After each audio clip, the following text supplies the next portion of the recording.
Welcome to the Legion Outriders podcast, your source for the latest Legion news, opinion, and analysis. And now, the Outriders. How's it going, Outriders? Matt and Dan here with a very normal episode that is not special at all, except it's number 100. Yay! Yay. 100 episodes of Outriders. I am a glass case of emotion. Yeah, look at you. But also joining us here on the comms via garbled subspace transmission, we've got Mr. LJ Peña. LJ, how you doing, dude? I am great. I'm very excited to be back and here for this 100th episode and ready to talk about all the excitement in the world of Legion. Holy cow, yeah. We took we didn't record last week as we should have for our fortnightly recordings because we attended an event which was giving away limited edition Lukes, so we had to be there for that. Matt, did you get a Luke? I did not get a Luke. Did you get a Luke? No, I did not get a Luke. LJ, did you get a Luke? I did get a Luke. You did get a Luke, and he didn't even go to the event. Son of a gun. Some guys have all the luck. But it was a fun event, kind of just, hey, let's check in with the community again type thing. It had been a while, but we could talk about that in a little bit. We got a lot of stuff to talk about this episode, but before we start off, thank you again to all our Patreon members. Thank you for supporting what you do here. If you want to support the show, there's Patreon/Legion Outriders. Look for us on Facebook, all that good stuff. But anyways, busy week. Big news week. Just this week, too. Yeah, we had 2 weeks of nothing.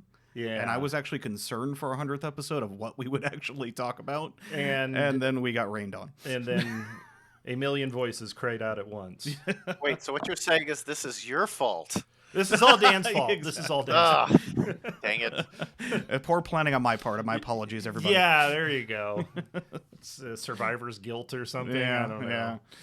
But before we get into that, we have the RG. We obviously have the news from FFG AMG. And also, we can talk about our games. But we do, as always, have our Star Wars news section. Dan, what you got? We're halfway through Mando Season 2. Blows my mind. It's only been like 4 episodes now with yesterday's release. Yeah. Which I actually got to sit down and watch with Dan right before because we were waiting for LJ to get around to, logging in and interrupting his busy day. LJ, have you been keeping up on Mando? Oh, you bet I have. That's our Friday ritual. Oh, man. So obviously we're not going to do any spoilers, but holy heck, episode 4. Yeah, was jam-packed. Jam-packed. Did we even mention, have we recorded since we went on Krabix? I don't think we have. I don't think we have, no. Yeah, so me and Dan kind of got a short notice invitation. Those that might be familiar with the YouTuber Krabic, we got invited on. He does like a Mando chat after each of the episodes. And wouldn't you know it, we got episode 2. Yeah. Which was a good episode. It wasn't a bad episode. It was a bad episode. Of the 4. But 1, 3, and 4 are extra spicy. Yeah. But So, it's just, wouldn't you know? But yeah, speaking of Mando, of course, the ultimate visual guide for Mandalorian was announced. Oh, man, I got to get me one of those. They're great painting references. So, there's not much out for Mando. Though it has been announced, what was it? God, that was Gen Con? Yeah, it was a while ago. Or was it where they said Mando stuff was coming in 2021? I forgot which con they announced that out, but yeah, it was pre-COVID, if I remember correctly. Yeah. But yeah. Visual guides coming, and that's always a great reference. I mean, just great little info and factoids in there on background stuff. And the only other big thing I found, because honestly, Star Wars news has been pretty dry too, other than all the merch announcements for Christmas. But have you seen The Mandalorian? You should go watch The Mandalorian right now. Yeah. But everyone's still playing Squadrons. They did announce the new map and the 2 new ships. I felt it was such a dumb thing for them to say, oh, there's going to be no new content. It's like, well, did you mean there's no DLC content? Or I couldn't imagine them not adding anything to the game. That's just not how you do video games these days, especially with a competitive bent to it. Yeah, I'm really looking forward to the Defender. I've been a Defender fanboy since, 1995. Yeah, you are that kind of munchkin guy, exactly. Aren't you? But B-Wing's pretty sweet. B-Wing's pretty hot, yeah. Yeah. Have you played any of the Squadrons, LJ? No, I was kind of waiting to see how the game did and how it was received and all that. And all of my spare hobby money has been diverted into kind of expanding my miniatures collection. So when I do go to events in the very far future, I have a couple different game systems to choose from, Oh, and have nice. lots of options available to me. So I wasn't able to quite dive into squadrons like I wanted to, which was to really go for the full setup. And yeah, unfortunately, not yet. But I know one of the things that I was waiting for personally was the B-wing. Oh, there you go. So it's definitely a little closer on my radar now. Yeah, and probably you'll be able to pick it up on a holiday sale for like $20, $30. Get a little bit off there. Speaking of far future events, wait, what's this in? We've got news coming in over the wire about an LVO update. Dan, what's going on there? Well, we have how many days to LVO? LJ? 69. Nice. Nice. Yes, and also one of the reasons we want to have LJ come on here was to talk about LVO. And what's the latest on that, dude? Since you are all things organizing in the LVO sphere for Legion. So one of the important things to remember with LVO is that, you know, the situation is always changing, and the news update that you hear by the time it gets to you might even be different from when I said it right now. The date to kind of no go the con was set for early January. That's where it was like, I think 3 weeks out, or almost exactly 4 weeks out Mm-hmm. from when the con was supposed to happen. They were going to, you know, decide, yes, we are going ahead, or no, we're not. But they actually did push that up a little bit, and we should know either by the end of this month or the first week of December if for sure the con is going to go ahead. Now, Frontline Gaming does like to update the community on their Wednesday podcast, Signals from the Front Line, that they do every Wednesday live. And so far, a lot of the stuff they've talked about have been very, very positive, because there have been ITC events happening all over the country, and even in other places, other countries, with the right precautions taken. So they've kind of taken some of those lessons and they've applied that to, you know, what LVO could look like. One of the benefits of the upcoming LVO, if it does happen, is that they still have all the same event space.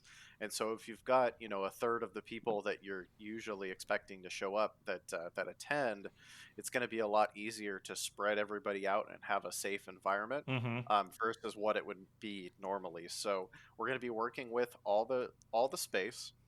They're going to be able to divide up some of these ballrooms that we're usually in, so games can be a little more segregated, and make it so, you know, you can only go into rooms for games that you have tickets and such purchased for. That way the populations will mix a little less, and, you know, there'll be a little less risk of potential, I don't want to say it, but cross contamination. Yeah, we don't want to get any of that 40K ick on us, right? No. Basically.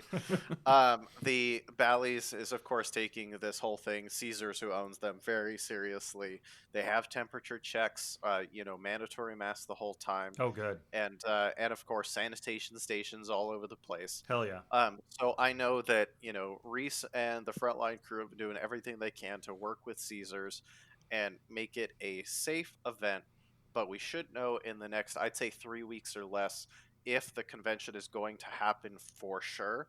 And so if you're looking at still attending the LVO, or you're not quite sure, a couple dates to keep in mind. I believe it's the 30th was the last day to get a refund. But if the convention is canceled because of COVID, then refunds will be granted, you know, up until the event was supposed to happen. And Okay. then on top of that, what I'm recommending to people who talk to me, if you bought anything through the Frontline Gaming website, which is, you know, your badge and your event tickets, you can bank that money for a future LVO. And LVO 2022 is going to be the one that was supposed to be in Rio. That's when they were moving locations to the nicer. Oh, the I nicer hadn't heard hotel. that. Yeah, so this was actually supposed to be the last LVO at Bally's, and Huh. then 2022 is going to be at Rio, which is awesome because it's going to be one huge area instead of these spread out areas that we usually have. Oh, Um, okay. But what about but the anyway, ick? so So, well, hopefully the ick is finally dead by next January. If the But last if it's LVO was any still, indication, with yeah, the cash bar that they had outside and the amount of alcohol that all the players were consuming, we were all pretty sterilized with that anyway. Is that how that works? we and if this LVO doesn't happen, we definitely went out strongly last year. Oh, for Definitely, sure, yeah. for sure. I mean, I don't consider that going out at all, but still. But yeah, so if you do still have a ticket on the Frontline Gaming website, there is a way for you to bank that and apply it to a future event, which I would highly, highly, highly recommend because the 2022 is already bought and paid for by Frontline Gaming. Oh, really? And it's, Okay.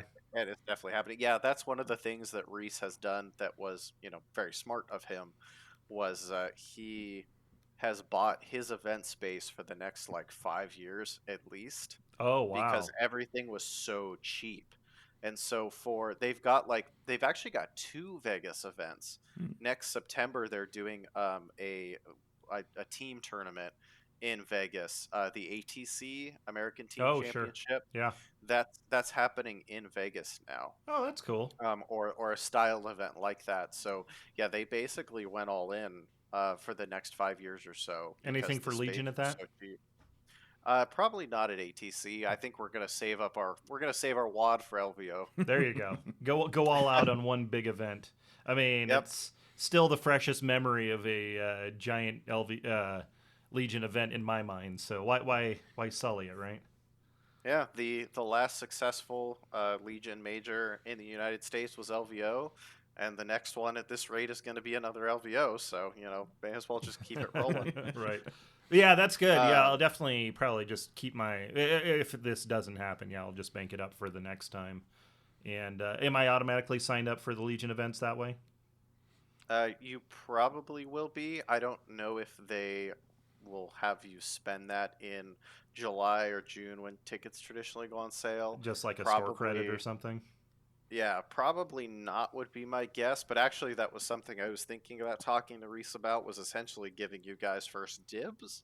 So I hope we can take advantage of that, because that would be a good way to reward your good faith in the event. And I know myself and Brendan are doing everything we can to make sure all of the support that we've sourced for 2021, none of it has the year on it.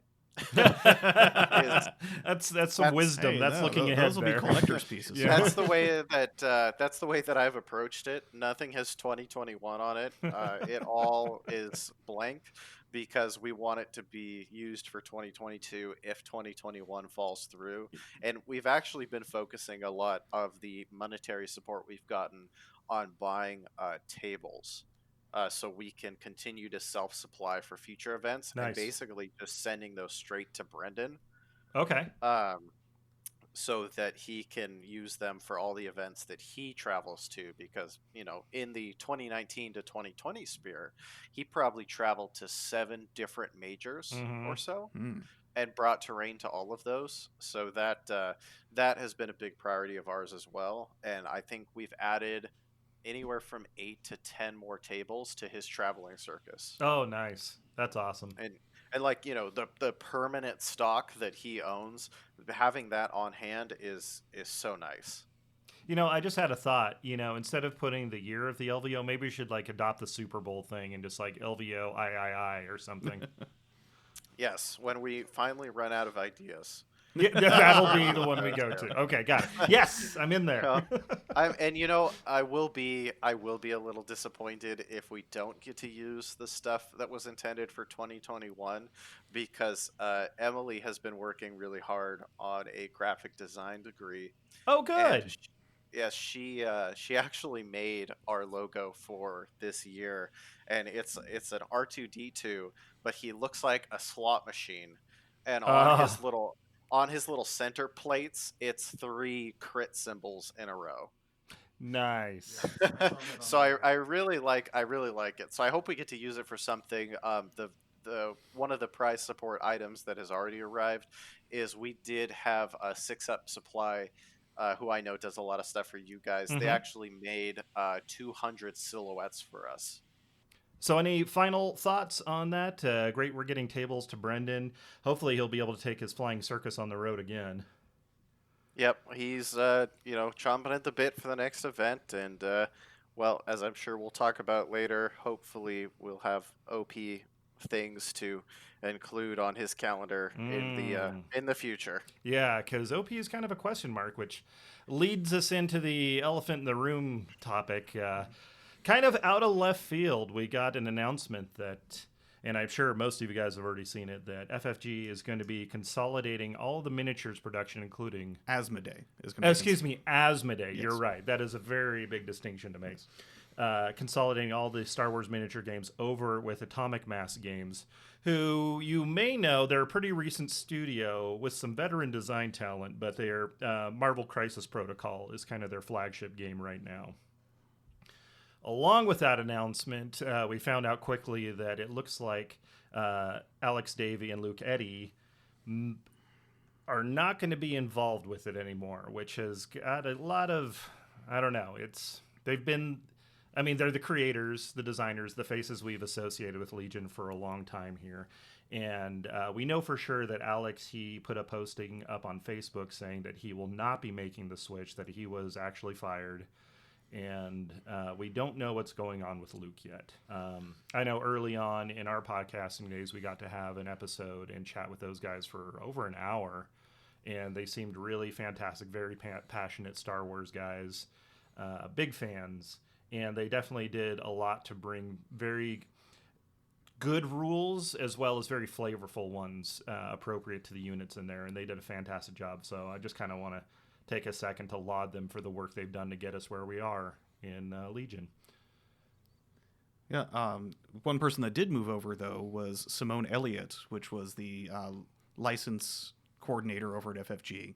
They did transfer over to Atomic Mass. So okay, I guess at least the relationship with LFL yeah is being retained and being moved over. Although I know the relationship is with Asmodee Direct, so the parent company, but at least someone who has a working relationship with Lucasfilm is going over and staying on the team. Yeah. But we know, as I said, that Atomic Mass Games has, Will Schick is taking over as the lead developer, I guess. Is that correct, LJ? I'm not actually 100% sure on that one. I don't know if they're going to shift people around after the potential rehire stuff we talked about. Yeah. So I think that was would in consider that. Yeah. Their initial message was like that Schick was going to be in charge of the studio. Yeah. Oh, you've got the announcement. I've got the here. announcement. Okay. Yeah, it says he's head of product development, if I'm reading this right. Yeah. Well, I guess we can just run through this real quick. Atomic Mass is committed to bring people together through fun games, and Star Wars has been bringing people together through the power of myth and story for over 40 years. Steve Horvath, head of U.S. Publishing, said combining their talent with the strength of their current Star Wars games and the limitless possibilities of a galaxy far, far away is going to be to lead to incredible new experiences for tabletop gamers and Star Wars fans to enjoy. Simone Elliott, who has shepherded Fantasy Flight's relationship with Lucasfilm license since 2015, will lead Atomic Mass Games during this time of expansion as head of studio. Oh, so taking on a much bigger responsibility there. Will Schick assumes primary creative oversight as head of product development. And Will Schick has kind of been a big name with War Machine and those guys. And I think we were talking a little bit beforehand. I guess Will Pagani is in there as well. And honestly, I think that they're good moves. It's just with creative oversight being lost from Alex and Luke, that had spent so much time and effort into the game. Like, what's the spin up time? How much are they going to have to expand the studio? We just don't know at this point. Yeah, I mean, they're going from 1 miniatures game to 4, so there's a lot of expansion that's going to have to happen there for them to, deal with that. My question then would be, how much is in the pipeline? Mm-hmm. How much work do they not have to do for the stuff that is currently planned to get to the light of day? And who's managing that? That's one of the reasons why having Alex or Luke over there, I'm sure, would have been the right move, because then you bring that experience and that progress bar over Mm-hmm. in a comfortable way. One of the people that did move over that is really, really good for the future is the sculpting manager. Derek did move over Oh, to good. AMG. Okay. Yeah, he said something about it publicly. So we do know that at the very least there is some of the experience moving over, and it's not totally SOL. Yeah. It always strikes me, especially in this instance. I know I've got a military background. You're currently in the Army Guard, LJ, but it was always the thought, because people cycle through so rapidly. You always want to be training up your replacement, and it feels like they kind of cut themselves off at the knees there, losing that kind of veteran design. Yeah, but I don't know. Hopefully, we'll find some more information there. Again, there's just a lot more questions, like what's the state of the public testing? How's OP going to be handled in the future? Is there going to be a delay in the design pipeline, which I really hope isn't, because I'm still waiting for my Phase 2 clones. Well, I mean, they just hit the Asmodee store. on the Yeah, website, actually, so I heard they were hopefully back in stock, so Yeah. I've got my request in for a box of them. But Alex went ahead and posted up on Facebook. On Monday, I was abruptly and unceremoniously terminated by Asmodee North America. Whatever happens next, the past 8 years have been an incredible trip to my friends and fans, and especially my coworkers who poured their blood, sweat, and tears into making the best damn games we could. Thank you for everything. To Atomic Mass Games, who have been handed the fruits of that labor, good luck, and don't F it up. That's Alex. Yeah, that That's sounds Alex. very much on brand, but there could have been a lot more wailing and gnashing of teeth, I think, in there, because we're going into the holidays too. That's just like that's like Scrooge levels of F you, just saying, Holidays sorry. in the time of COVID. Yeah, Yeah. it's Yep. And I think that's the general sentiment I've seen from a lot of people, and at least that's kind of where I was trying to push the discussion every time it came up, is that the place that the game is going to is good and has experience. I think a lot of people are just disappointed with being on this end of it because it seemed so callous. And I'm sure it made sense to, the people pushing the beans, but at our level, it doesn't make any sense, and you're in the situation where we are helpless. Yeah. We can't do anything about this. It is 100% out of you or I's control, and that is a crappy position to be in. yeah. And that's why I think it's been so tough. And also, yeah, we really did love our devs. They they would go to events, they'd hang out, they'd mix with the people, Oh, the man. Commonwealth, and One of my favorite great. stories with Luke Eddy, it was the first year of LVO, and we all went out to dinner together, and he was such a good dude to just kind of hang out and chat. Dude had some crazy Star Wars knowledge. Like, he was correcting me on stuff. I mean, no big shock there, but just a genuinely good guy. And I know he's been very quiet since it happened. We don't know what's going on with him. But thinking about you, Luke, if you happen to be out there. And so it was the day this dropped. Within minutes, I was tweeting at Luke, because I've got him, on the Twitter space. And I was like, hey, congratulations, consolidating. It sounds like a good positive move in the future. Not even entering into my mind that him and Alex would be leaving the company, or potentially. And yeah, I was like, oh man, I really knew I was hungry, but both feet, come on. Mm-hmm. So I really wish him and Alex the best in this really difficult time. But anyways, Yeah, and whatever projects they do come up with in the future, we definitely want to take a look at. Cause yeah, I'm sure they'll be amazing. Yeah, absolutely. Any final thoughts on that, LJ? No, I wish everybody that was involved luck in their future endeavors. I know if Alex puts his name on a product, I think there are a lot of people that will look at it very seriously because they were so happy with how Legion developed, and just I echo his statement to Atomic Mass Games: don't F it up. Yeah, don't, please. I've Yeah. put a non-zero amount of time into this game myself. I kind of would like it to be successful and not make me feel like I wasted the last 2.5 years of my life. Yeah, LJ's put so much time into the game, it's actually looped through again, and he started over from zero just a couple weeks ago, so he's only got like 300 hours in at this point. But anyways, okay. With that said, we're going to take a short break, and then we've got a lot to discuss with the rules guide update. And luckily, hey, LJ's going to be sticking with us to offer his bits of wisdom and insight. So, yeah, stay tuned. We'll be right back, Outriders. You are receiving the Legion Outriders podcast. Ending the transmission now would be most unfortunate. And now, the Outriders.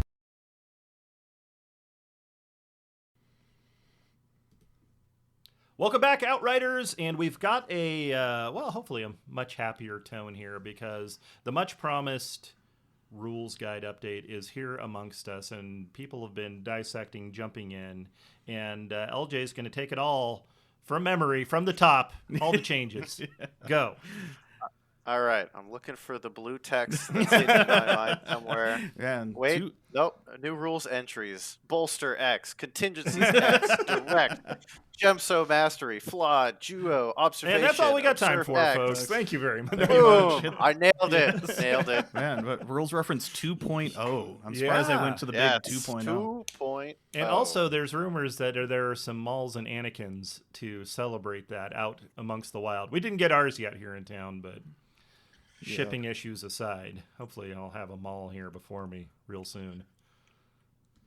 But anyways, so Dan went and compiled kind of a list of the spicier, more interesting changes. And, what do we got? Oh man, so there was a lot to go over with this RRG, and it's people are still digesting. Like all the social medias are just people are blasting lists saying, "What do you think? What do you think?" It's the Wild West all over again. It's so nice to get things shaken up after a while. Has this inspired any new list builds from you, LJ?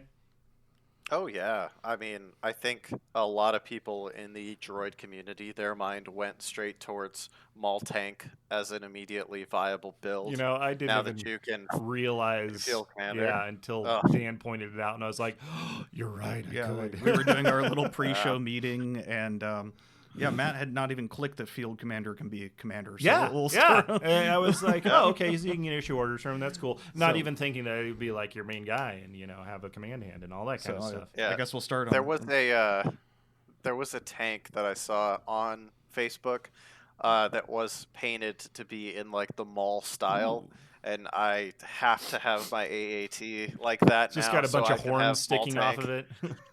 Yep. Oh, man, that's awesome. Man. But I guess we could start on that topic. Field commander. Yeah. Which has been a keyword around for a while. Use it as a commander for generic cards. Well, now field commander can be the requirement for your army's commander. And I totally missed that because that is huge. Yeah. So I'm getting ahead of myself, but I'm really sad that Imperials and Rebels didn't get this. Because I'd love my ATSD commander. My assumption would be that, there's plans down the line to get those factions field commanders. So now we flip the script here and, we get to play the guessing game of who's going to be each faction's field commander, which actually kind of led to a pre-podcast discussion. My prayer would be that they would have Luke be the field commander in a T-47 for the Rebels, and have him give field commander and barrage to a T-47. That's disgusting. I endorse that. I am really looking at those two T-47s right now because, man, they got some really good updates there. But yeah, I mean, so we've got a list of some field commanders like Ayla Sakura, I think. Yep. Fills for that, and the T-series tactical droid. The T-Series for the droids, yeah. Surprised they didn't errata General Weiss, but also not surprised. He's got his shtick, so I'm hoping that they can maybe find a more canon character to use for the Imperial Field Commander. Yeah, he's more of a Kentucky general, not an actual rank. Imperial Salt Well, and players are very upset. You know, right? the general doesn't actually want to have to command when the battle is being fought. That's what his field level command. That's what the field grades are There you for. go. Know. Mm. So that he's like, hey, I did my part of this battle. I'm hopping in an ATST and wrecking stuff, yo. Handle it, LT. That's- Let's do this. Exactly. So it kind of made sense to me at the same time that I Okay. was laughing it All off. right. Maybe we'll And maybe we'll get pilot. I viewers. hope they Hmm. I hope they have some fun ones for Rebels. It would be cool to see again another general, but it'd be cool to see Riken in there. I think he'd be a fun one to throw in Yeah. a vehicle, and there's just so many fun options. Mon So Mothma and the world is there. X-34. You know. Yes, yes. So yeah, we'll see what they do. There's endless options with that, and I'm so glad that change has hit the game because there's so many list building options that open up, and I think we will be rewarded for that change. Yay! Yeah, Yeah. so- Overall, I think most people have been very receptive to the changes that have gone in there. I'm Yeah. definitely really agreeing with most of the stuff in there. But what happened to my boy R2? Oh, Your boy R2 became fair. Fair. I think is Okay, the not word I just was the looking auto for. include. I don't think 10 points Yeah. was enough. It it might have not been bold enough. There was actually a change in there related to R2 that I think people, and I'm sure you missed, Matt. Yeah, I'm sure I because did. if I flip a coin, you probably missed Yep. it. Yep. There was a big change in there that I think will affect R2, and we have silhouettes of the game now, Right. right? But you still use true model height for moving over terrain. So like R2 could be shot. Oh. He could be shot over certain objects that he himself could not actually get over because of his miniature height, Mhm. right? Well, in the RRG, they did change it to where small base troopers use the silhouette for movement as well. Oh, that's good. Yeah, I mean, we so- already know he so had rocket he- boots, so Yeah, so that's actually going to be a big change for his mobility that I think will help offset the cost a little bit. the increase. the- The increase was definitely warranted. I think they learned and adapted to that change, in as quick of a fashion as they could, and that one, I think was the right move to make without totally killing him. He's still very much an auto include in my book, just at a fair price. Okay. Yeah, it's good. Yeah. But Dan, tell me more about the T-47s. Why should I be building my list around them? Right Well, compulsory moves. Mhm. You know how you normally do them at the Compulsory beginning? moves. Hey, can we have Josh on the cast? no. We had him last episode. Yeah, and we're still recovering. So. My gosh.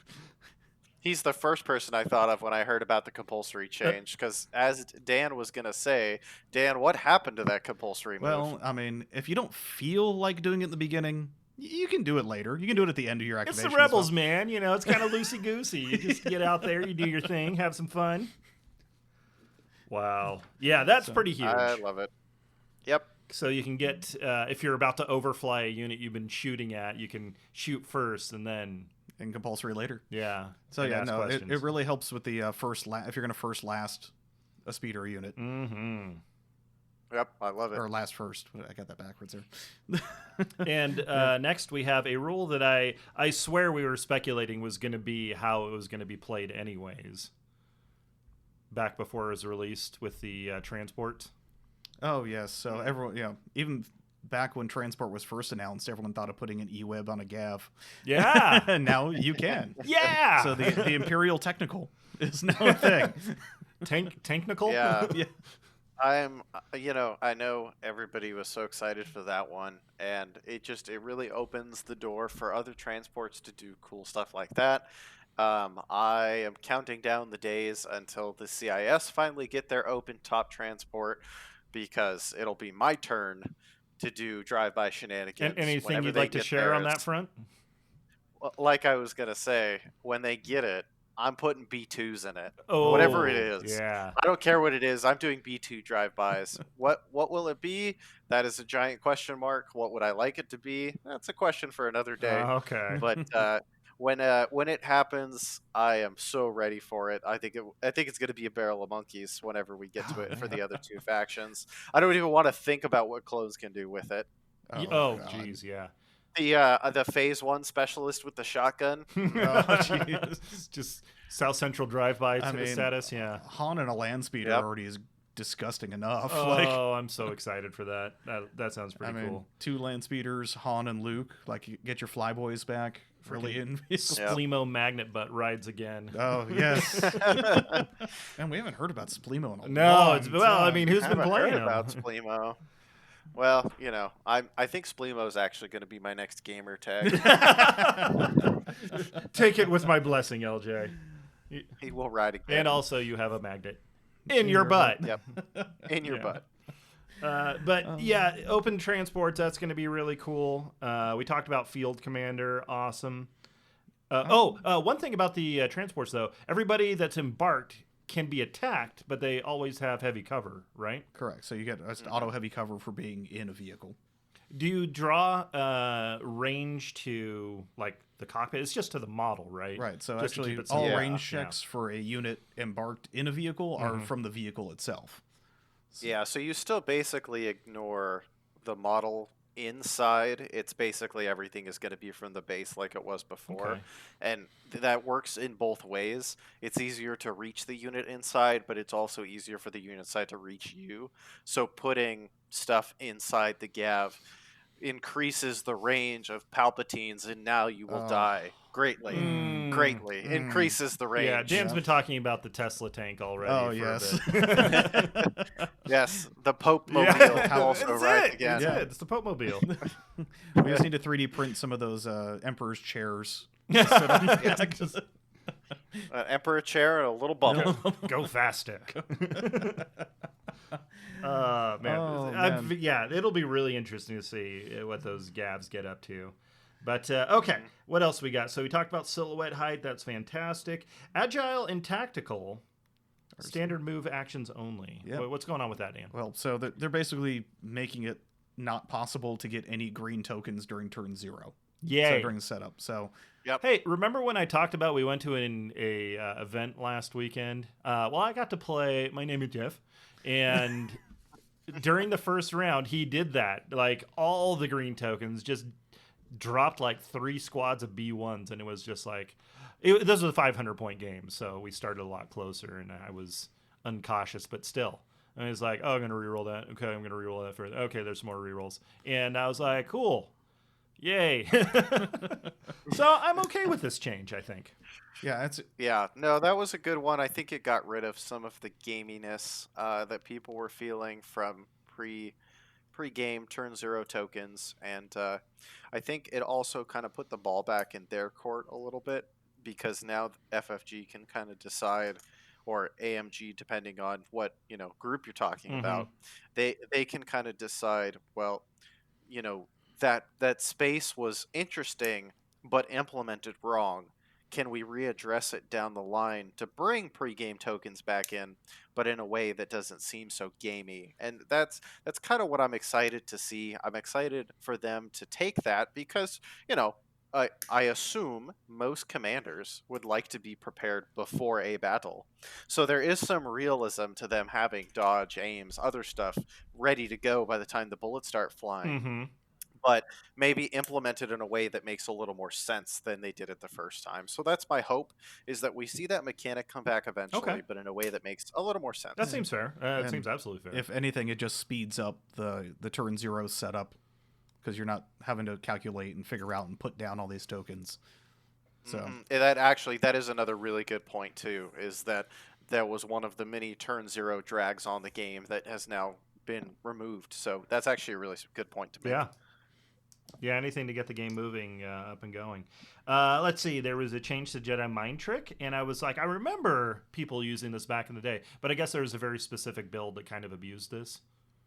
Yeah, well, one of the dirty things with Jedi Mind Trick would be, like, you play OP Luke, who can get a force power back, and you last first a Grievous. So you go with Luke, put 2 suppression on him, go with him first on the next turn, put 2 more suppression, and now Grievous is within his panic threshold. Oh, wow. and that was kind of the abuse that I think they were aiming to change, but they seem to have maybe missed a wire on that one, because the card that they update with the correct text and then the text that they tell you was put on the card was slightly different. Oh, Jedi Mind Trick is a range 1 to 2 force power, but on the card in the RRG, it has all of the text that they updated, and the range is 1 to 2. And then on the text, the blue text next to it, it's range 1. oh, So so the two sources, they're supposed to be the same thing. They give you the blue text next to what the card should look like, so people can print them or whatever and update their collections as they should.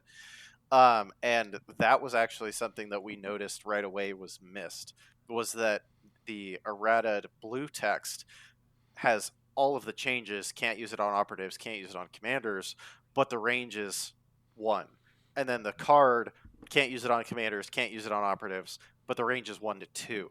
So that'll be one of those things that will have to be looked at, and we'll have to find out what is the final intent on this change. Did you just mean to shut it off for operatives and commanders, or did you also try to shorten the range? And I think if they shortened it to range 1, it should probably lose its exhaust status. Oh, okay. If they keep it at range 1 to 2, then keep it exhaustible, I think would be my call there. Oh, that seems fair. Yeah. So we'll see what happens, and that's one of the downsides of all the changes we talked in the first half of the podcast, is I can't just immediately turn around, message Alex Davey on Facebook. I was and thinking tell him that to I fix didn't this. want to say it, but I was thinking it so hard.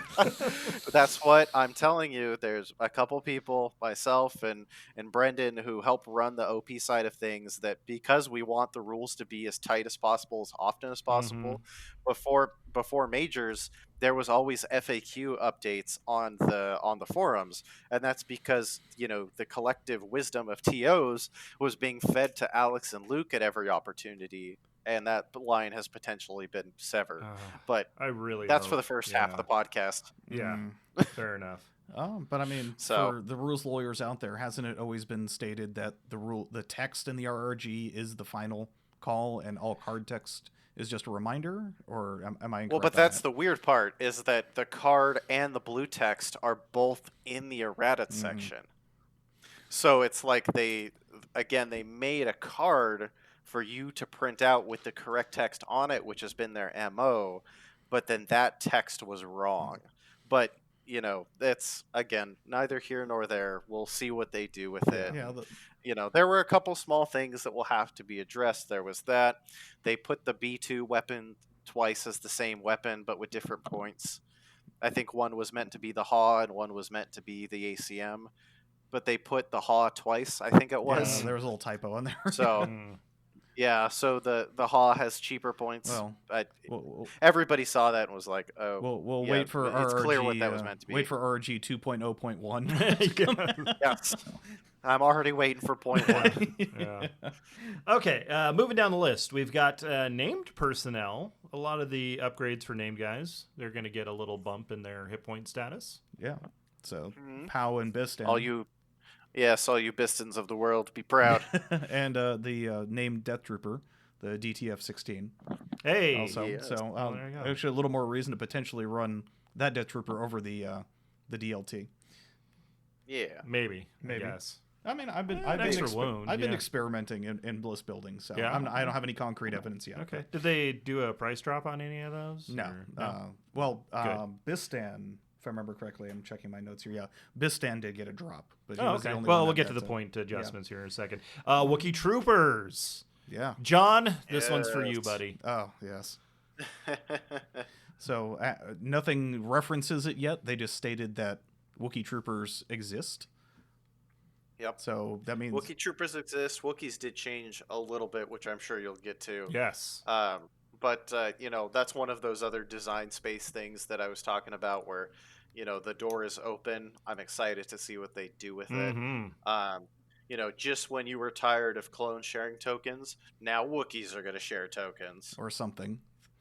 I mean, maybe or something. Maybe this will be in the long ago mentioned how they want to do sub factions, which we don't know where that status of that is now and how that's going to go. But Yeah, no, I think clones can share their aims and their dodges and surges, but Wookiees can share the They can standbys. share Life Day presents. Oh, so there's Dang going to it. be the Life Day Robes expansion pack. Oh yeah, look for that Yes. on a Thingiverse near you.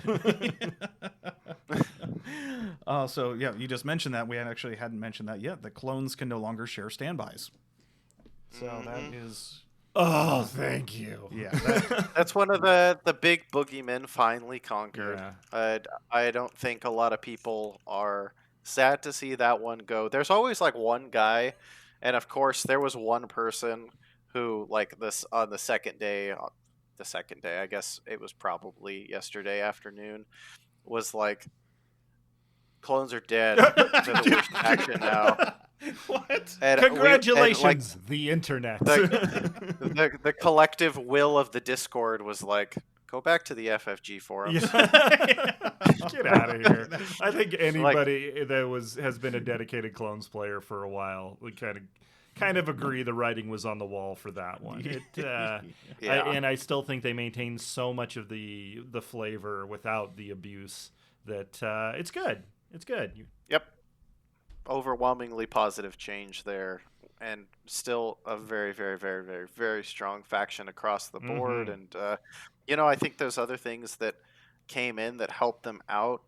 The addition of Force Barrier, I think, helps bring Obi-Wan back into contention a little more. And on top of that, Reflexes got 5 points cheaper. So there's a couple Gar builds that I would consider in the non-traditional category that I think got much more competitive overnight. Yeah, I'm excited for all those changes. Yeah. All those wasted barks now have potential. Well, I'm gonna Al Paz, the only person I know that ran barks with consistency as fire support starters, he's over there reveling. At last we will have our revenge. The bark flag is ascendant. That's awesome though. I mean, I'd love to see more bikes and vehicles and stuff, but I think we will. Yeah. Because last note on there, we've got unused keywords. I think as of yet, not yet used Right. keywords, which we're assuming this will be out in the Callus, Lando, and whatever else is coming with them group. Direct, which is basically Entourage Light. So you can, at the beginning of the turn, issue an order to the whatever designated unit is. But it doesn't... Yep, Entourage without the free dude. Yeah. Without Which the free, sounds fine. without the free army slot, basically. Yep. Bolster, which is basically take cover / spotter for surge tokens, which Nice. just kind of fills in that little space there. Yeah. And then contingencies, and this one's interesting. So I mean the way I summarized this to Matt was it's basically a sideboard. And I still didn't get it. No. No, it's sideboards like Magic and other games, so you can be able to after your first match is played, you can go in there, sideboard out, and then when you go to matches 2 and 3... Wait, no, that doesn't actually apply here. What's going on with contingencies? So what you've got to do is you've now got to construct a little device that goes on your wrist like Lando had. Oh, wow. And you just throw a couple command. They could be any command cards. You could take like Maul command cards and mix them up with Luke command cards and just shove them in there. And then you show up to your game, and it's turn 1, and your opponent has thrown his card down, and then you hit him with the old hello there, and then you pull out your contingency card. I think that's how it works. Pretty sure. Yeah. I'm gonna play my Kenobi card in the face down position and end my turn. Correct. Okay, so anybody actually know what this does? So yes, Yu-Gi-Oh references aside, you get to choose. It's contingencies X, so you choose X. We're all assuming it's just going to be 1, just for balance purposes. Additional command card for your command hand, and it can be any pip. Oh, so no Blue Eyes White Dragon. No Blue Eyes White Dragon. Okay. No Black Lotus. No. No Draw 4. Exactly. Draw 4. And then when you play your command card, actually, I didn't read. I got to reread it. Sorry, I didn't know if it was before or after you reveal. LJ, you got that one? Say again. At what point can you swap out for the contingency card? Is it the before or after reveal? I think it's after reveal. Contingency cards are chosen and set aside while building an army. Okay. When choosing contingency cards, player can yada yada yada. Okay. Are set aside face down, like a player's command hand considered hidden information. Can only be revealed if it could legally be played as a command card. All right, these are all good, thorough rules. None of which are telling me what I need. Well, maybe we'll find out more when it actually gets out into the wild. No. Oh, it says after a player reveals a command card before any other effects are resolved, that player may discard it to reveal one of their set aside contingency cards instead. So let's say, Matt, Mhm. you are a cautious person with Lando or whoever else might have No, this, definitely Lando. and you play your standing orders, and because you're waiting to see what I do, and it turns out that I have played, let's say, Grievous's 2-pip Supreme Commander. Uh-huh. You could say, "Oh, I want to beat that and get rid of your standing orders instead, and play, something else instead." Juke I've me. got a card up my sleeve here that says Exactly. "No you." Now, it looks like because of that stipulation in there, the player may discard it. So that is something to keep in mind if you do play a card with an effect on Yeah. it, that you do discard it, which means you cannot use it anymore. So- So you have these extra cards to swap out with, but you do have to be a little careful when you swap out, because you won't be able to get that card back unless you're a cheeky bugger like Han Solo, play some Mhm. notorious scoundrels. Mhm. Now, in your example there, you actually set up something interesting with that rule. What if you discard standing orders? Yeah, so when you discard standing orders, I believe that is, you can get it back, but I'd have to check the think you text would to make sure have that to. the word discard is on Yeah. there. You can. So when I it's mean, there are played, you get it scenarios where you back. can lose standing orders. So Interesting. What could this? I don't know. I mean, maybe I'm reading too far into the paint here with our Republic era forces, but would this be a way to cheat some extra, like the command cards into the played status to get like Anakin ramped up? I think so. That would be a great way to think about it. Anyway, Get some of those extra keywords a little bit earlier if they have Well, access to this. You're not getting an extra card. You're chucking, discarding, burning a card in order to play that. So Yeah. you're saying that if I was to discard that, you think that I wouldn't get any keywords on that card? because Okay. before. oh anything's yeah, resolved. because you didn't play Okay, it. That okay, makes more cool. sense. Yep. Card text matters in this case. Okay, gotcha. Okay. So, Well- speaking of command cards that were updated, though, Yeah. sabotage communications and covert observation. You know, those 1-pips from the specialist packs that I don't think have ever been played. I think I tried it once or twice when they first came out, and that was about it. I got some of the 2-pips in there occasionally. Oh yeah, but- the 2 and 3 pips are great Yeah, in those, yeah. but I don't think anyone has ever played the 1-pips from there. It may be my imperial bias, but I think that rebel one is really strong. Imperials aren't biased. Yes. Yeah, I think the one that is everybody's talking about is sabotage communications, the rebel one that never saw the light of day. The text has been changed to, while an opponent is issuing orders using a command card, they can only issue one order with that card. So it doesn't change your coordinates and your HQ uplinks. Okay. But instead, I believe it was sabotage was one less, and now it's you can only issue one. So if you play like the hubbub is surrounded like tactical strike, which is Iden and 3 troopers. Now you can they would only be able to issue one out of those 4 orders that card gives out, which is nasty. Yeah, same thing with. And I think that's where the contingencies counterplay has been discussed, because once you have somebody that can do that, you play whatever card you want, they reveal tax strike, and you contingency into sabotage communications and shut it down. That's disgusting. I love that. I love everything about what you just said. That sounds fantastic. Yeah, That sounds very and that on is point. Yeah. so rebel. It is too. so rebel. Yeah. Yeah. But, Flavor meets rules. I love I it. mean, it equally shuts down Rex's 3-pip for the 4 clones. And, God forbid if you're playing Palpatine, you throw down an entire Legion. I mean, that's the dream play. But yeah, covert observation, got a little boost too. I mean, it's I don't have the card text in front of me. I just have my quick notes, but I believe it's when your opponent issues orders, anyone they issue an order to gets also a suppression. Mm-hmm.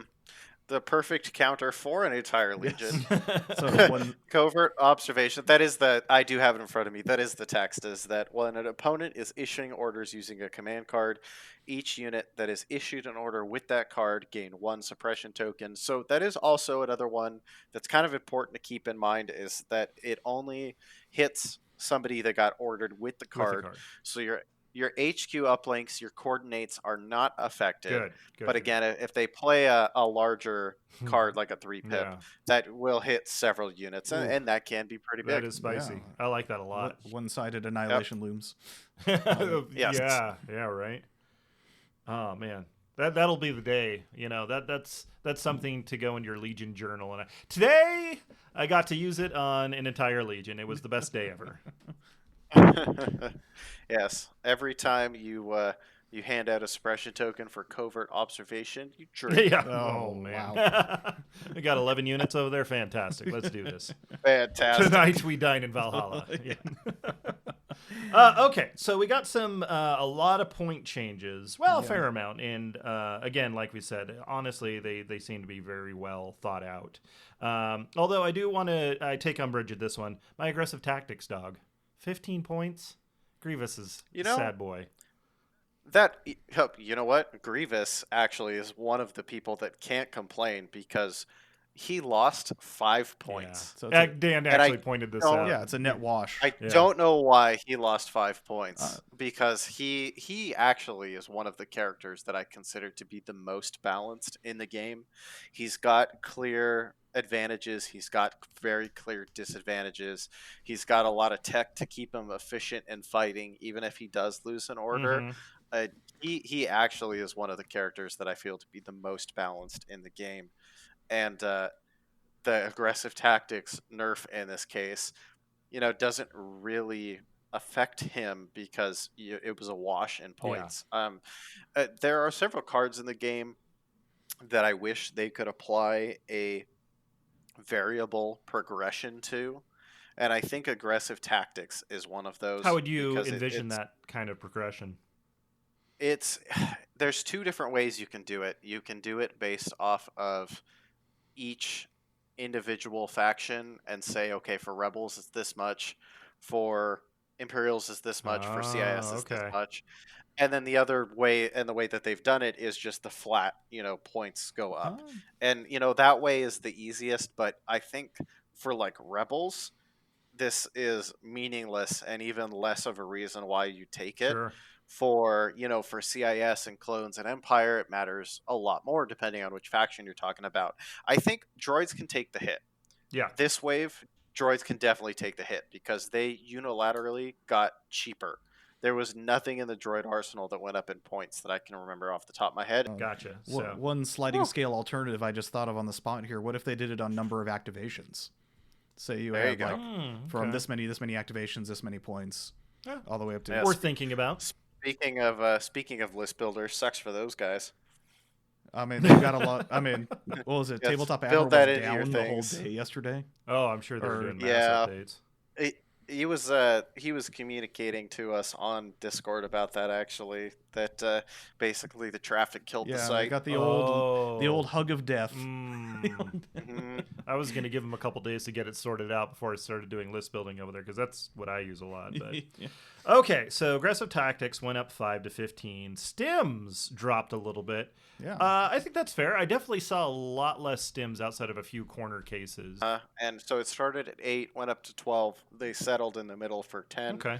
Which definitely seems a little bit better. That actually is another card on my variable card list, which I know they have the capability to do because they did it with the jetpacks for Arcs and Rex. And they did it in X-Wing. I'd like to see Stims be a variable cost one as well. I think that'd be nifty. Yeah, that'd be good. Generators are now damn well free. So pimping that E-web on the back of the Gav. Actually, there's a stipulation with that. Oh, no! Yes, I was No! gonna say you fell for one of my classic traps here. The classic blunders.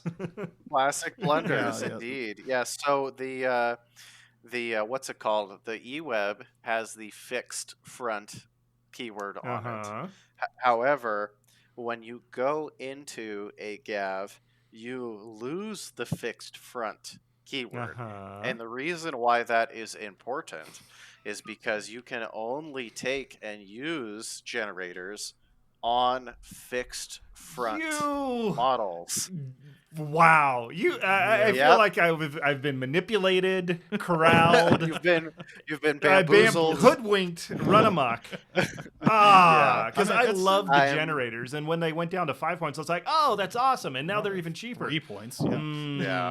But I mean, it's not a huge loss. No, it's fair.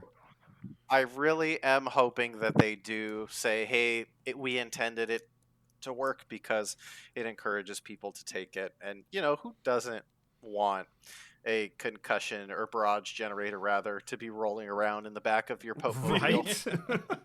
Right? So, yeah, I hope they change that. That'd be a good one to I always like the generators for those, and maybe I'll finally go build my 1.4. Yeah. Yep. And in contention for the least used upgrade slot, grenades. Oh, man. Remember those? Yeah. There was a few that got some. Snow troopers love their grenades, but I can't think of any other outside of core box play when there was nothing else to fill out your points with. But that's cool. I'm glad that opens up some flexibility in the tactics. It's still pretty much range 1, all that kind of stuff. But that's good. I mean, options. Yeah. Okay. So going into the factions. Yeah, here we go. So of course I had to start Imperial, and also I started Imperial because that's the way it's laid out in the RRG. After neutral, they start with Imperial, as they should. How strange for you, Dan. Okay. But both Vaders down 15 points. That's Vader has been on sliding down on points ever since. That seems pretty good, though. I agree with that, and I'm happy about it. And while the points drop is nice, I think he still needs a little bit of rework, like Chewbacca got, and we'll get to Chewbacca later. Just because he's still that kind of 1.0 launch. We don't know how this is going to work out kind of design. And yeah, he could use a little bit of a refresh. What about Op Vader? I mean, that's definitely a much more recent. It is, but they took that core design of Vader and just they tweaked it slightly. They just tweaked it a little bit. Yeah. Okay, that's right. I haven't played Vader in a long time. Neither have I never played Op Vader. Yeah, so neither have I. I mean, we have our one Vader loving person in our community. We don't talk about him, especially since he won the limited edition Luke, and all he plays is Vader. Yeah, so. Fall into the dark side, Luke has. But speaking of the Palp Mobile, Palp also dropped 10 points. Yay! Down to 200. So, I don't know. I wasn't a big Palp player. Right when he came out, I played a couple games with him, but he never really stuck with me. Yeah, I tried to play Palp for a while, too. It was fun, but yeah, it's definitely more of a nuanced piece than I was capable of. I mean, he's won how many worlds, major right? things? So, congrats on the 10 points there that you picked up. Yeah. Yep, that's a free force barrier now. Yeah, basically. I mean, that's not a bad use for him. Yep. Bulba. Yeah. God. I think that was my little my quick word. typo. No, I think that was word. Word saying. Oh, you're talking about Bulba Fett, yeah. right? Zabulba. Zabulba. But very much needing a price adjustment. I still think he's a lot of fun to play, but down 15 points, which is that enough? I like Vader. I think he still needs a bit of a rework because a little bit, we'll touch up his damage ceiling. I mean, and we all love the Mandalorian show and can see what Mandalorians can do. The Manda what? Yeah. Okay. The the Baby Yoda show. The Baby Yoda, gotcha. yeah. Right. All right. Boba's a clone. He didn't go through the same process as a clone, but Boba is a clone. So I think he should get Tactical 1. There you go. Yeah, I like that. Give him Tactical 1, so at least those high quality 4 black dice have a name token to accompany them at all times. Yeah, that does sound good. I'd be for that. Okay. It's never going to happen, but submit it. Throw an extra black die on his carbine, give him Tactical, and call it a day. Yeah, there we go. You heard it here, folks. Bulba's getting Do it. Both. Do it. You and won't an do it, L AMG. added to the name. You won't do it, you cowards. Yeah. Prove me wrong. Shores and Mortars went up slightly. Shores and Mortars. Mhm. So Yeah. I mean, it wasn't a huge huge amount. I mean, both of them together, because usually they're obviously taken in pairs. So where did the price go in? You say the combo here. Is it on the Combos, mortar? yeah. So it's the Shore went up 3 points, Oh, okay. and the Mortar went up 2 points. Okay, cool. Yeah, the T21B went up 3 The points. Shore Heavy went up 3 points. Yeah, the Shore you would Heavy. always So take. Yeah. the Shore Trooper base squad did not change. Okay. That is still at the same points. The Shore Trooper personnel, all of the 5th troopers fell down across the board. Yeah. That went down to what, -1-2 points or so, whatever it was. That fell down a couple points. So that was kind of cool to see them do that across the board. So the whole combo basically gained, what did you say it was, like 6 points or 5 something points, like that? yeah. 5 Which points, was- yeah. So it went up a little bit, which is good. It does edge out options Mhm. in list building. You know, I didn't see a ton of deep bids with my shorelines, and I think that's because you know, it was a list that I played rather reactively, so it does probably force some decisions there. And I think a lot of people are going to be considering what you do now with your storms and snows and other troopers that didn't hit the table as much recently because there were some changes there. Yeah. Yeah, so I just increased the delta between the Shores and the Storm, so you really have bigger decisions to make. It wasn't just auto 3 Shores, auto 3 Mortars, like Imperials have been since for the past, year now. Yeah. I mean, yeah, So- you played them quite a bit. I Yeah. played them quite a bit. So interesting little thing I mapped out too. A Storm with a DLT and an Officer is cheaper than a Shore and Heavy T21. Oh, wow. So that's actually one Huh. thing I've been kind of playing with in lists is Storm DLT Officer. Oh, Nice. that's just what I So- need for my T47s to come back out as the DLT Yeah. spam again. Yeah, I mean with the DLT price of 2 points, DLT spam actually is a consideration. Also considering all the other vehicle drops, there is a potential for a vehicle resurgence. So definitely need to prepare for that. Yeah, fingers crossed. Speaking of Ion? which- Ion's no. Okay. Oh, I mean the Stormtrooper Ion went down to 20 points. I've always had a bone to pick with Ion because it's in this form where it's either too efficient or not efficient at all. Mhm.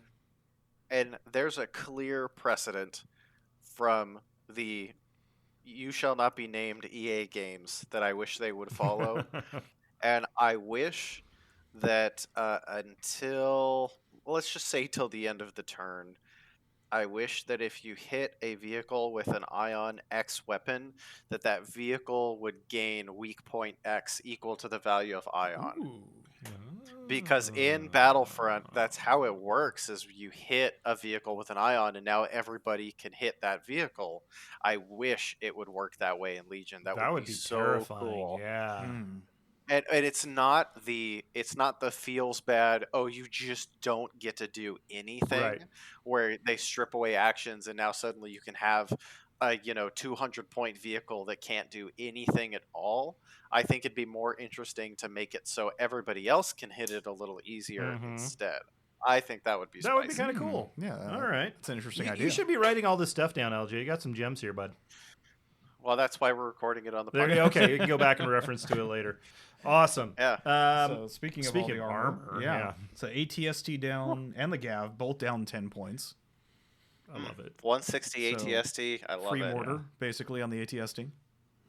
Double ATST's coming back, Yeah, boys. it never left. It never I'm left. trying to build it, but I can't get it over 8 activations, and it's kind of, I don't know. I don't feel safe at 8. I Ugh. need to go 9 or 10. There's got to be You a just way. gotta spam the naked There you troopers. go. Naked troopers and Naked- snipers. naked- Yeah, naked for days. Your big boys got to do the Well, work. yeah, naked and with astromechs. Gotta throw those Mhm. out. Now there is one change that will make that a little easier, and that's when Empire gets their field commander. Yes. Why? Because then you can save points on a commander and shove Yes. whoever Why, it why did is. Weiss not get friggin' field commander? Even keeping him at his original points, like don't give him the. Look, this was previously I know. discussed. He's got field grades for Yeah, that. yeah. We got to have. I don't know. Add a second pilot slot and put That would be at cool. minion We number know 2. there's space for 2 people in there. Yeah, some sort of Captain Chud out there. I'm sure there's some name you can pull out of a expanded universe book to throw in there. Yeah. Yes. And well, speaking of armored things that like to run around, though, the dewbacks, 15 points cheaper. That Yay. I mean, Yeah. most of the speculative lists I've seen popping around on social media have been a lot of Vader dewbacks. Vader dewbacks? Yeah. Yeah, I mean, Dewbacks with the Force? Yeah. Okay. New ways to motivate a dewback. Yeah. Oh, 3 actions yeah. on a dewback when Yeah. you just The the spur threat and all spur, that, yeah, the yeah. threat range on that. Like I somebody mapped it out, and I'm trying to remember right now. It was like range 4 to 5 flamethrower with that. If you just And they're cheaper. yeah, all they're the cheaper. weapons options. All the are weapons cheaper. are cheaper. It's so the I mean the debacle is over.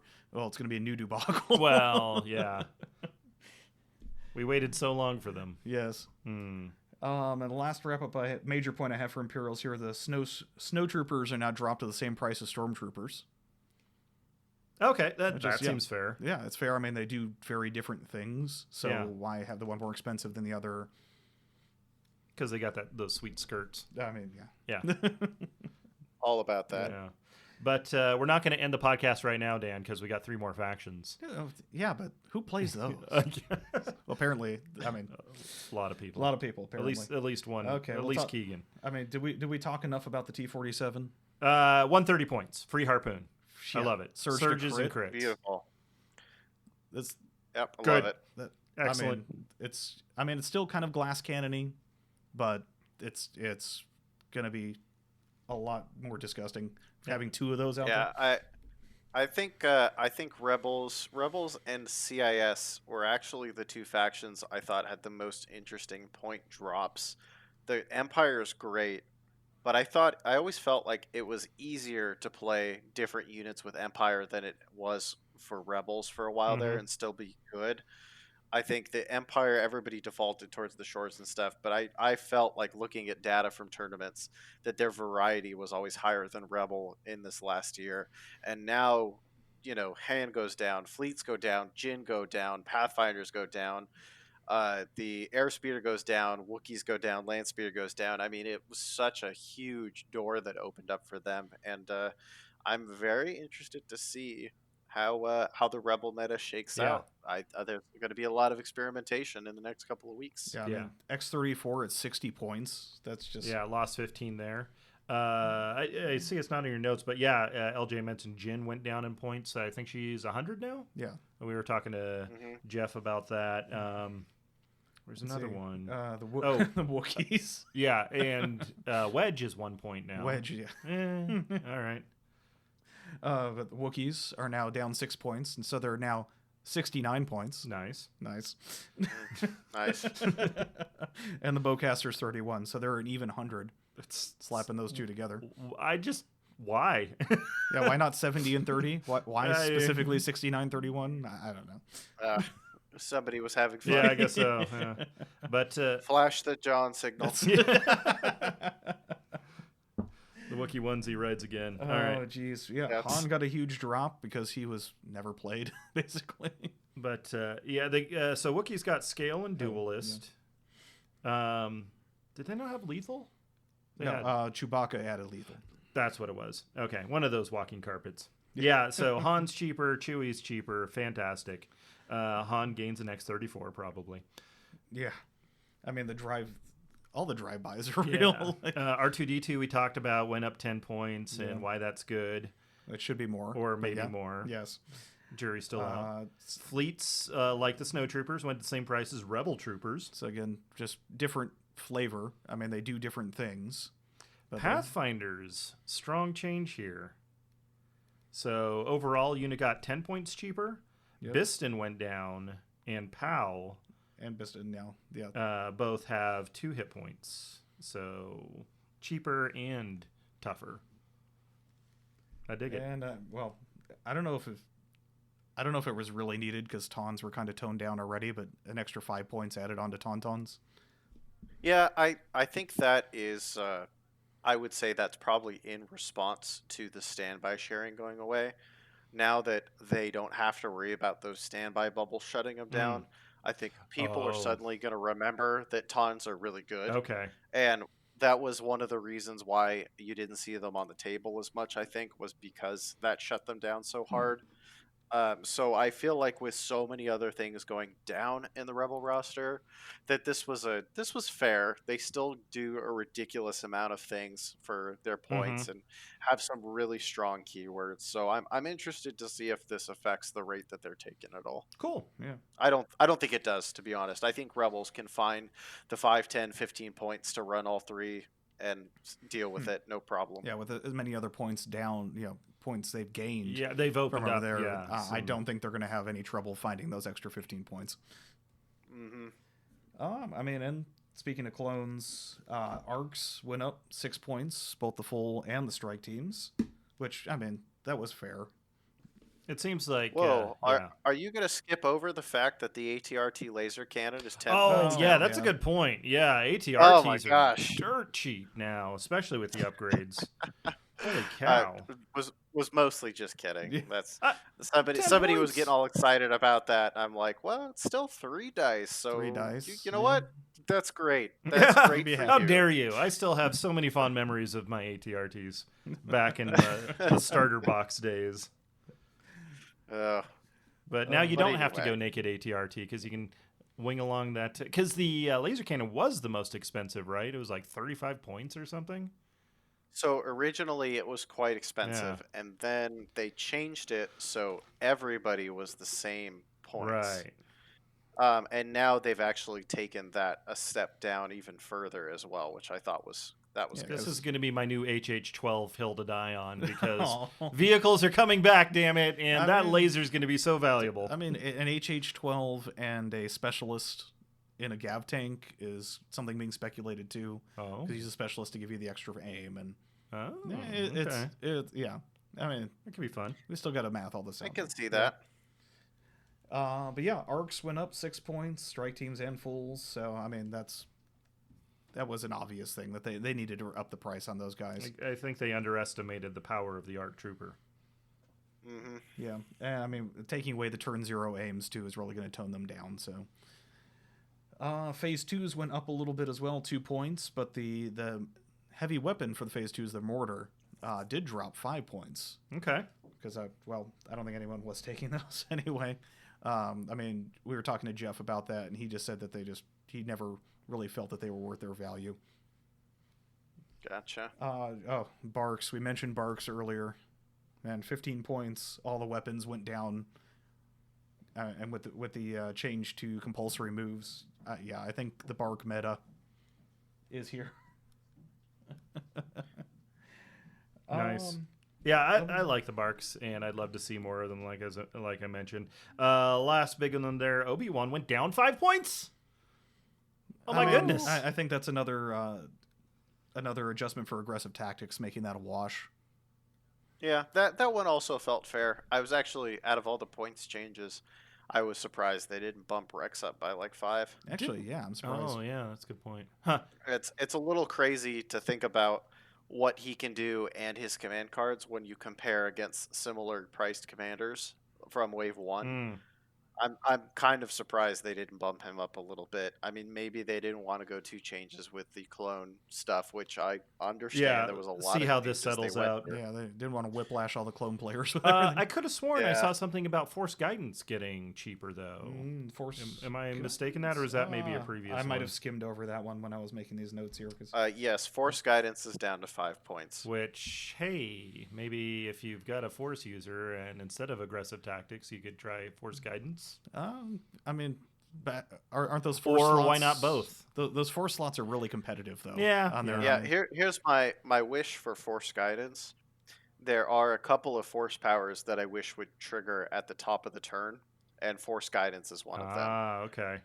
Instead Yeah. of being- That would be nice if that could be like at the start of your turn. Yeah. And maybe you tie it to getting an order, so it's a little more fair. or a little more balanced, and you do it that way. So basically, you always get it at the beginning of the turn instead of having to wait That would be until much that nicer. activates. Yeah. Because you almost never want to activate your Force user Right. first. Right. So, And then another note, R2D2 for the Galactic Robot. Still 10 points more 10 points, expensive. not enough. And then bringing up the caboose here. Yeah, I saved the best for the best. You're Yes, the best for you two. The best. As the clone as the droid players here. How dare you? Yeah. Grievous and Dooku both went down 5. Again, that's more of a response to aggressive tactics. I loves it. Making that. The B2s got cheaper. We mentioned that earlier. All their personnel also got reduced. But we haven't brought up yet Droidicas. Droidicas, come home, children. Oh, come home. man. Them roly boys. Yeah. All I think about is how the droid list that I played for a while that got me my World's Invite, your box standard Grievous 6B1s, 2 Droidicas. I like to think at night before I go to bed now that list lost 50 points. Jesus Wow. because the extra B1s went down, the Droidicas went down, Grievous went down. Sure, aggressive tactics went up, but like there's such a huge drop for Droidicas that really made them feel so much more comparable to Staps. And I think Staps, for the competitive option, I'm still feeling Staps. Coordinate is a hell of a drug to give up. Okay. And, Sis, they love their perfect order Oh, yeah. control. And I think they're still top dog when you're talking about end of the day, most competitive choice. However, like you were saying earlier, Dan, the delta here has gotten so much closer between these two units. And I think Decas are very much a viable choice now. They were always good. Like they weren't terrible, but they were just a few too many points. Yeah, it was tough to and find room for them. I think this helped a lot, and I'm very excited to see what they do. In case we didn't mention it, they dropped 20 points, so 80 points right now, as I recall. Yep, 80 points. Dude, yeah. I was hoping for like a 5-point drop so I could put link targeting array on for free. no, 20 points. You take those chill. extra 15 points and you hold them between your thank knees. Thank you, sir. Beautiful. Oh, man. So a lot of really interesting changes there that, as mentioned, this should really shake up some lists, and I can't wait to see. Just seeing the lists that people are coming up with on our Discord, out on Facebook, in the Legion Discord and all that. It's the Wild West, and I love it. I was confident on what I was taking to LVO, and now that's gone. I hope I didn't blow out the mic there. Yeah, no, you're fine. You're fine. No. And that's going to be, I think, that's one of the biggest bummers for me as an event organizer, is that if they do call off LVO, I was really looking forward to seeing this new meta on the table for the first time. And if it doesn't happen, we're not going to get to see that. And that's going to be an eternal bummer. Yeah. Well, we're going to go ahead and wrap up there because this has been an extra long episode, but very special. Again, thank you guys for 100 episodes of Legion Outriders. Any last parting moments? Where can people find you, LJ? You're Talks Polite on Discord. Everybody knows this. I can be found on Discord. I can be found on Facebook under the same name. I've been a member of Team Relentless since the end of March, beginning of April, who is starting to put out more content. The boys actually did a live reaction video to the RRG on Thursday, and we have a new tool that they debuted at the end of that. The Legion Synergy tool is what it is. I don't remember if that was the final name, but it's actually a nifty little thing they created where if you click on a unit, it'll highlight in green the other units that unit is good with. Oh, nice. And so I've been doing more work with them, so you can find me on all their social medias and whatnot. And, just around the Legion sphere, I will probably be there if it exists. Okay. Well, thank you again, everybody. We'll see you real soon. Check out the Facebook. We're on Twitter under Legion Outriders. You could find me on Twitter at GRN_Archer or on Twitch at Captain_Archer. Dan, where are you? Facebook. Cool. Just You know, Facebook. That's no, fine. no. You'll find him by his memes. Yes. No, I do hang out in the LVO channel in Discord as well, and there's lots of good shenanigans going on in there all the time. All right. Thanks again, everybody. Here's to another 100 episodes, and we'll see you next time. This concludes the current episode of the Legion Outriders podcast. You may cultivate a tactical advantage by observing the Outriders on Facebook or Twitter at Legion Outriders. Wisdom advocates subscribing to the podcast. Acting otherwise is reckless.